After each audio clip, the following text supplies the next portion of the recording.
बच्चों, आज हम तीसरा चैप्टर पढ़ेंगे, motion of the earth. As you know that the earth have two types of motion, normally rotation and revolution.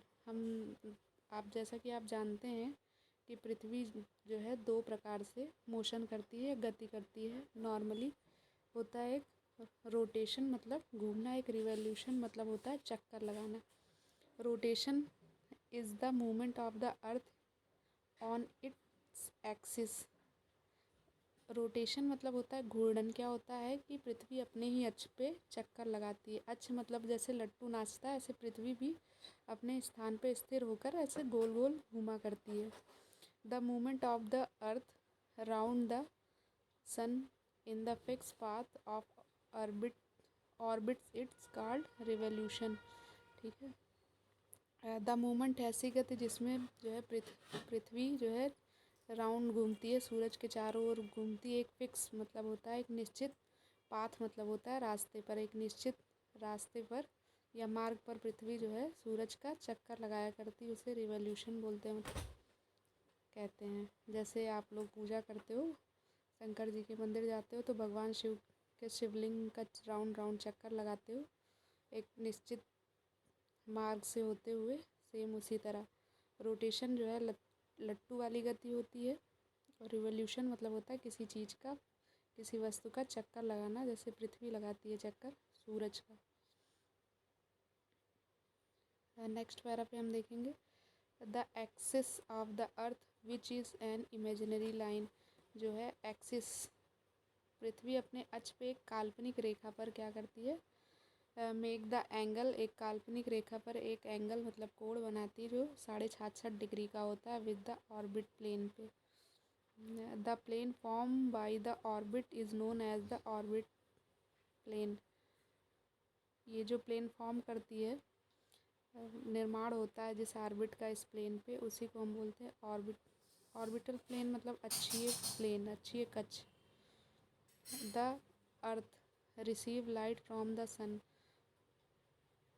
पृथ्वी जो है रिसीव मतलब प्राप्त करती है सूरज से light. Due the spherical shape of the earth. पृथ्वी का आकार कैसा होता है, अंडाकार होता है, spherical shape. Only half of its gets light from the sun at the light figure 3.2। द portion facing the sun experiences day while the other half away from the sun experiences night। जैसे आप ये figure दिखा रहा है कि पृथ्वी का आधा पार्ट देखिए ब्लैक से है जहाँ पे रात हुई है, और जो है आधा जो है आपको चमकीला दिख रहा है वहाँ पे ड्यू है, मतलब इस दिन है। ये जो है दिन और रात हमारा जो है पृथ्वी के रोटेशन के कारण होता है, अपने एक्सिस पे रोटेशन के कारण होता है, जो अपने अक्ष पे ही चक्कर लगाती है। तो इस लाइन में कहा गया है, due the spherical shape of earth only half of the gets light from the sun as the time at a time. पृथ्वी का एक भाग जो है लाइट में जब होता है तो उसके अदर वाला दूसरा भाग जो है क्या होता है, उस पर ब्लैक पार्ट होता है, आधा पार्ट।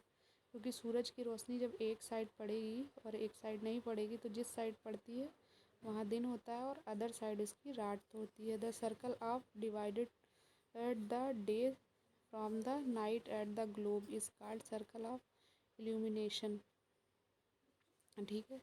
तो सर्कल, इसी गोले के इसी भाग को दो पार्ट्स में डिवाइड किया गया, एक रात में और एक दिन में, और गोले को हम ग्लोब मान लिए हैं, और इसी को कहते हैं सर्कल ऑफ इल्यूमिनेशन, रोशनी का गोला।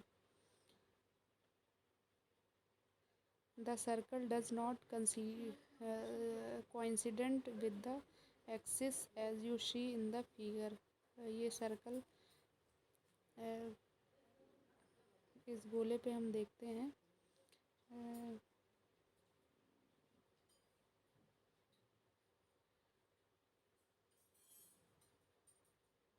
ये केवल कोइंसिडेंस मतलब ये संयोग नहीं है, जो एक भाग जो है इसका काला है और एक भाग जो है चमकीला है। ये पृथ्वी, ये कोई संयोग नहीं है, बल्कि ये जो है ऐसा होता है पृथ्वी के अपने अक्ष पे घूमने के कारण। The earth takes about 24 hour it complete an rotation around it axis. जो है पृथ्वी अपने अक्ष पे घूमने में 24 घंटे का समय लेती है। ठीक है। The period of rotation is known as the earth day. इसी जो है रोटेशन के कारण जो है पृथ्वी पर रात दिन होता है। इसी को जो है पृथ्वी की इसी गति को, अपने अक्ष पे घूमने की गति को, इसी समय को हम रात और दिन के नाम से जानते हैं। This is the daily motion of the अर्थ। ये पृथ्वी जो है ऐसी गति जो है अपने अक्ष पे लट्टू जैसे घूमने की गति रोज़ाना होती है, पृथ्वी पर डेली होती है। अब ये पेज हमारा हो गया, हम अगले पेज पे बढ़ेंगे।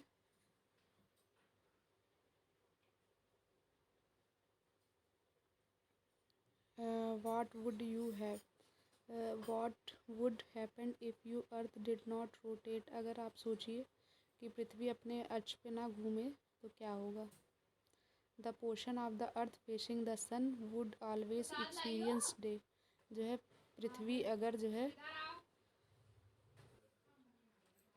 The portion of the Earth facing the sun would always experience day। जो पृथ्वी का वह भाग जो हमेशा सूरज की रोशनी को फेस करेगा। Thus brightening continue bomb to the region. इस कारण वो जो है हमेशा चमकता रहेगा। चमकने का मतलब वहाँ हमेशा दिन रहेगा और वो पार्ट क्या है, गर्म रहेगा। इस कारण सूरज की रोशनी फेस करने के कारण। द अदर हाफ, पृथ्वी का अदर जो है दूसरा आधा भाग, in the dark and the freeze cold all time. पृथ्वी का, जबकि पृथ्वी का दूसरा भाग जो है हमेशा जो है उस पर जो है अंधेरा रहेगा और हमेशा जो है कोल्ड बना रहेगा, एकदम जमा हुआ जो है बर्फ़ जमी हुई ठंड होगी वहाँ पे। Life would not have been possible in such extreme condition. ऐसी जो है कंडीशन के कारण वहाँ पे लाइफ संभव नहीं होगी। आप देखते हो, आप अगर चाहो तो कोशिश कर सकते हो, एक टार्च लो या फ़ोन का ही फ्लैश जलाकर कोई गोल सी चीज़, मान लो आपने गेंद ली तो उस पर आप उसका फोकस फ्लैश करेंगे तो देखेंगे एक पार्ट तो चमकता रहेगा, जबकि उसका अदर साइड जो है वो क्या रहेगा, हमको कम चमकदार दिखाएगा। अगर अंधेरे में देखेंगे रात में हम लाइट बंद करके तो वो काला दिखाई देता है। सेम यही कंडीशन होती है हमारी पृथ्वी के साथ। जो सूरज के पार्ट जो सामने पड़ता है, पृथ्वी का जो पार्ट वो चमकता रहता है, अर्थात वहाँ पे दिन होता है, और उसका अदर साइड जो होता है वहाँ पे रात होती है, ब्लैक साइड उसका। The second motion of earth around the sun its orbit is called revolution. जो है पृथ्वी का सेकंड जो है गति क्या होती है, जो है पृथ्वी राउंड घूमती है, गोल गोल चक्कर लगाती है सूरज का, उसे हम क्या करते हैं, चक्कर कहते हैं, रिवोल्यूशन कहते हैं। इट्स टेक 365 सही, 1/4 बोलते हैं इसको। मतलब क्या होता है, ये चक्कर पूरा करती है, जो है पूरा चक्कर लगाती है 365 दिन में, और 1/4 का मतलब है जो है 6 घंटे। ठीक, मतलब 24 घंटे का एक दिन होता है, 24 का अगर आप 1/4 करेंगे तो उसका निकल के आएगा हमारा 6 आवर निकल के आता है। और जो है ये इसका एक चक्कर 1 साल के बराबर होता है। To revolute around the sun, ये जो है सूरज का चक्कर लगाने में जो है 365 दिन और 6 घंटे लेती है। We considered a year as consisting of 365 day only the ignoring 6 hour for sake the convenience. हम अपनी सुविधा के लिए 365 दिन तो काउंट कर लेते हैं, जबकि 6 दिन पृथ्वी का हम इग्नोर कर देते हैं। आप फिगर देख रहे हैं 3.3 वाला, देखिए सन बीच में है और पृथ्वी रन कर रही है। तो ये हमारा इस साइड में आप देखेंगे अगर लेफ़्ट साइड में, तो 21 जून में है जो है पूरा जो है समर सॉल्स्टिस है, और फिर देखेंगे तो स्प्रिंग है, स्प्रिंग सीज़न, और विंटर सॉल्स्टिस है। फिर हमारा जो है ठीक पृथ्वी पूरा घूम रही है शुरू होके पूरा चक्कर लगा रही है, अंडाकार चक्कर लगा रही है। ठीक है, एग शेप है इसका, जो राउंड राउंड घूम रही है।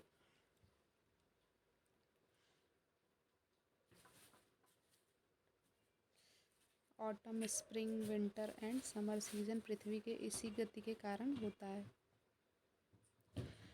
6 hour save every year are added to make one day. जो है 6 आवर ये जो है ऐड होता चला जाता है हर साल। जो है एक साल हुआ 6 आवर, दूसरी साल हुआ 6 कितना हो गया 12 हो गया, तीसरी साल हो गया 18, और जो है 4th ईयर पे हमारा हो गया 24। जब 24 हो जाता है तो मिलके वो क्या हो जाता है, एक दिन बन जाता है। This surplus day added to the month of February. ये जो है सरप्लस जो प्लस होता जाता है, जो 6 आवर, वो हमारे फरवरी मंथ में ऐड हो जाता है। इसलिए आप देखते होंगे कि 3 साल तो फरवरी हमारी 28 दिन की होती है, और जो चौथी फरवरी पड़ती है वो 29 दिन की होती है, इसी कारण, क्योंकि 6-6 घंटे लगातार 4 साल ऐड होके एक दिन बन जाता है, और ये दिन हमारा जो है फरवरी में ऐड हो जाता है। सच अ ईयर विच, उस ईयर जो है उस साल 366 डेज़ की होती है, वो साल जिसे हम लीप ईयर कहते हैं। Find out when you next leap year. अब तुम लोग देखो कि अगला जो है लीप ईयर कब आएगा। तो कोशिश करना इसे कि आप लोग खुद से जो है माइंड से, दिमाग का अपने उपयोग करके सोचिए कि अगला लीप ईयर कब आएगा। आपने फिगर देखा ही है 3.3 इस क्लियर कर रहा है कि the earth going around the sun in elliptical orbit, मतलब घूमता है अंडाकार रूप में, वो अक्ष के चक्कर लगाता है। Notice that through out the orbit that earth inclined in the same direction. ये आप नोटिस कर रहे होगी कि ऑर्बिट जो अक्ष है वो अर्थ जो है पृथ्वी का जो है सेम डायरेक्शन में ही घूम रहा है। हाँ, a year is usually divided into summer, winter, spring and autumn season. ये यूजली जो है एक साल को डिवाइड किया गया है 4 भागों में। 4 मौसम जो है, जो पृथ्वी अपने अक्ष पे रोटेट करती है उसकी वजह से दिन रात होता है, और जो सूरज का चक्कर लगाती है इस रोटेशन के कारण हमारे मौसम जो है होते हैं, सीज़न चेंज होता है, जैसे गर्मी, बरसात, जाड़ा, पतझड़। Season change due to change into the position of the earth around the sun. ये सीजन तभी चेंज होता है जब पृथ्वी घूमते हुए अपनी पोजीशन चेंज कर लेती है। आपने फिगर में देखा जैसे घूम रही है तो एक जो है अपना जो है पोजीशन 4 पोजीशन में है ये घूमती हुई। ये हम अगले पेज पे देखेंगे।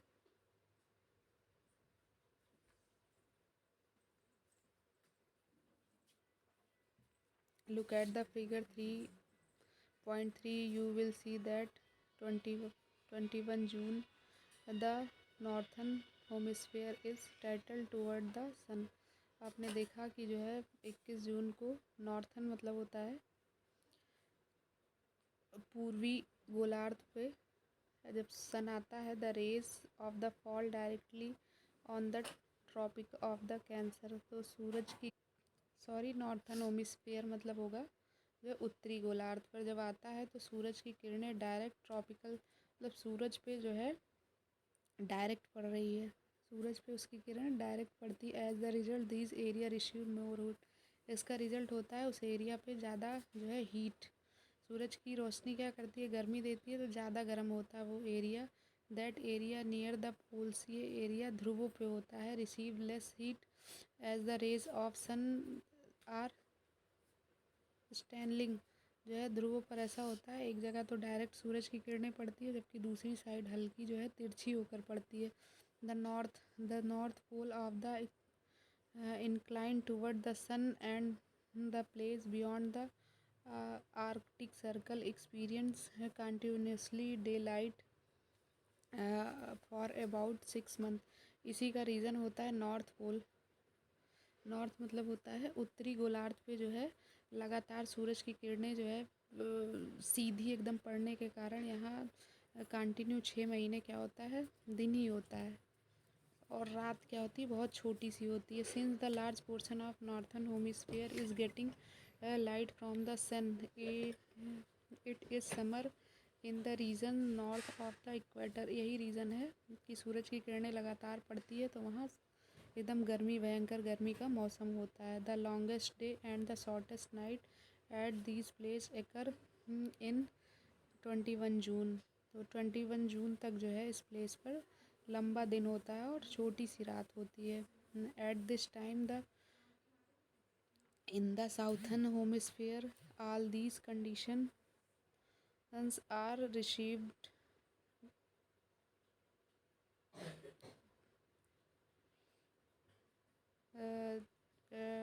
at this time the south hemisphere. इसी जो है एट दिस टाइम मतलब इसी समय जो होता है. साउथ मतलब हो गया दक्षिणी हेमिस्फीयर, दक्षिणी गोलार्ध पर. कंडीशन क्या होती है?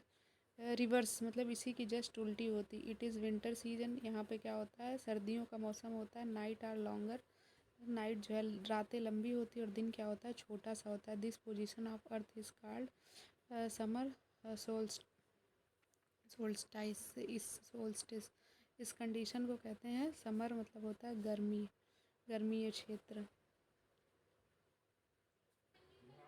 समर सोल्स्टिस मतलब होता है समर मतलब ग्रीष्म अयनांत होगा. आप जो है ग्रीष्म अयनांत कठिन शब्द है थोड़ा, तो इंग्लिश में ही पढ़िए समर सोल्स्टिस. नेक्स्ट पैरा हम देखते हैं. On 22 December the tropic of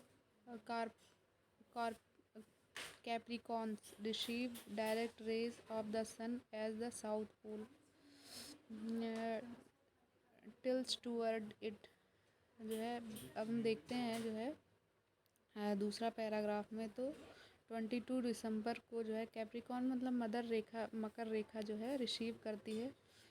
Makar Rekha direct receive करती है मतलब सूरज की किरणें डायरेक्ट साउथ पोल. अब तक नॉर्थ पोल पे पड़ रही थी, अब डायरेक्ट साउथ पोल पर पड़ रही है. दक्षिणी ध्रुवों पर पड़ रही है सूरज की रेखा जो है एकदम directly. As the sun rays for vertical as the tropic scorpions largest portion and southern hemisphere gets lights.